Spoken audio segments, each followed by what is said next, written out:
Welcome back. This is another exciting episode of Mr. Takeda Teaches Math 7. I'm your host, Mr. Takeda, and I'm going to teach you some math right now. This is lesson 6.3 called the percent proportion. Hey, we know what percents are and proportions are, and we're going to use those to answer the essential question.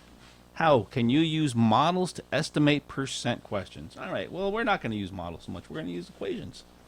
So let's get started, shall we? Okay, so let's do a little overview here.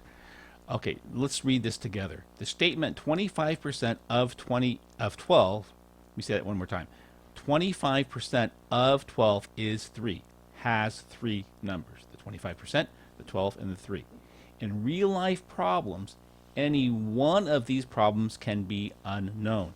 Okay, so we're going to use this relationship here, and basically what they're saying here is you're going to be given 2 numbers, you have to find the third. For example, what is 25% of 12? Which number is missing? 3. So we're finding part of a number. We're finding part of the 12. We're finding 25% of 12. 3 is what percent of 12? We want to find the percent in this case, right? We have the 3 and we have 12. We want to put that relationship into a percent. And then finally, 3 is 25% of what? In other words, we have the part, 25, 3 is 25%. It's part of what number? It's part of 12. We want to find the whole, all right? All right, so you might want to put these examples into your notes, because those are, we want to come back and think about all our problems with this as our background. Okay, so let's take a look here. Oh, in words, in numbers. Okay, so this is something that you're going to want to have here. Part over whole. Now they use A because part and P have the same first initial letter, but part over whole. Right? Just like all the other fractions you've been dealing with for a few years now. Part over whole. And that's going to be percent over 100. Okay? It's percent over 100. And that we know P is percent because it's over 100. Remember, we've been talking about how P refers to comparison to 100. Okay?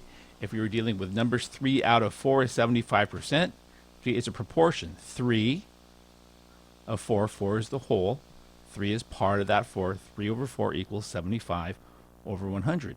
And if I was to divide this out, I would get 0.75.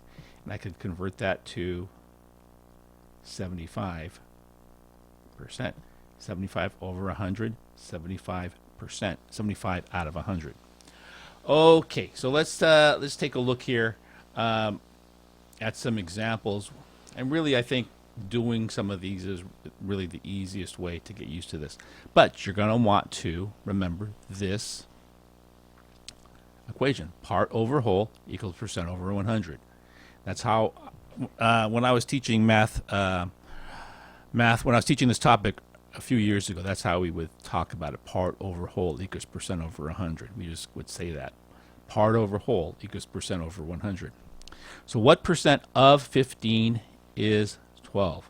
Okay, so we're looking for the percent. What percent? So we're looking for that. That means we have these two, right? So 12 over 15 equals P over 100. Right? And we know how to solve proportions. We'll do this by cross multiplying. 12 times 100 equals 15 times P.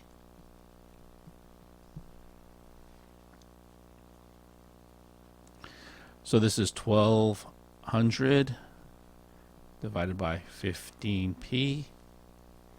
And if I divide both sides by 15,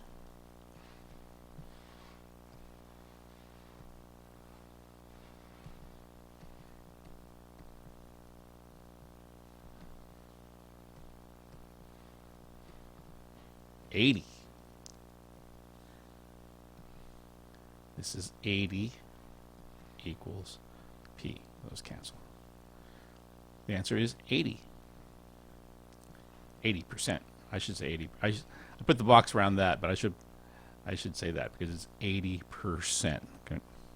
Okay. Try this one. What percent of 20 is 8? Now look, it lays out the same way, right? This is the same question, just different numbers. You're looking for the percent. They're giving you the two numbers, but you're looking for that percent, the number over the 100. All right? Pause the video here if you need to, and then join me on the next screen. Finding a part. What number is 36% of 50?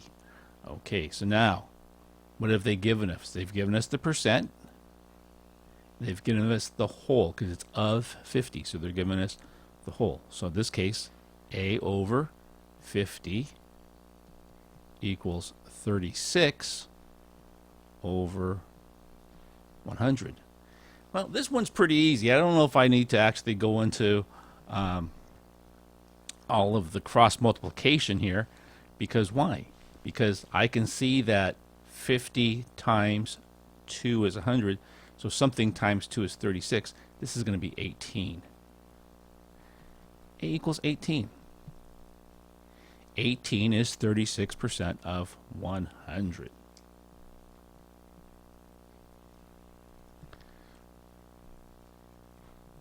Okay, so I didn't have to cross multiply here, but on this example you might need to, but you're going to set it up the same way. Okay, I'm going to go back. You're going to set it up the same way.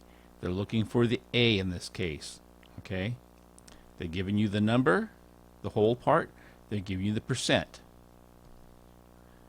So try that. And pause the video if you need to. Try that. You'll put the answer in at the end, and I will join you on the next screen. Example 3, finding a whole. So again, we have this percent proportion here. 150% of what number is 24? Okay, so they're giving us that, and 150% of what number is 24? Okay, so they're giving us the whole in this case, right? They're giving us the whole in this case. So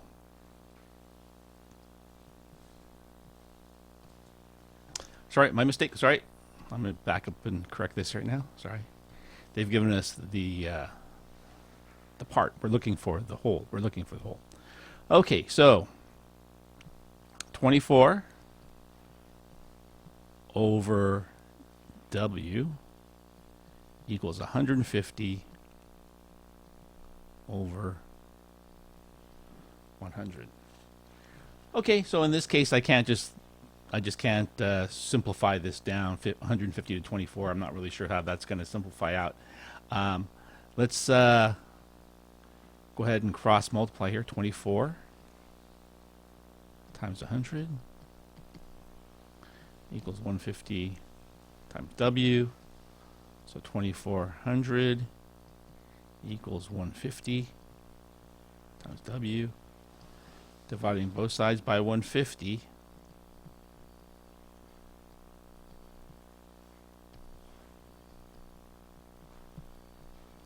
So I can reduce that. 240 divided by 15.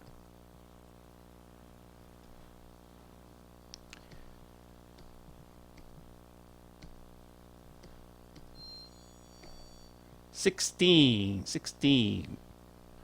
The answer here is 16. W equals 16. 150% of 16 equals 24. Okay. Okay, so let's have you try this one, and I think that's going to be it. Let's see here. Yep, that is it. Sorry, flipping on the video like that. That's it. That's our last problem. So go ahead and end the video here. Figure this one out, and then when you click forward in the Juno pod, you'll have a chance to put these answers in. Okay, thanks a lot, and have a great rest of your day.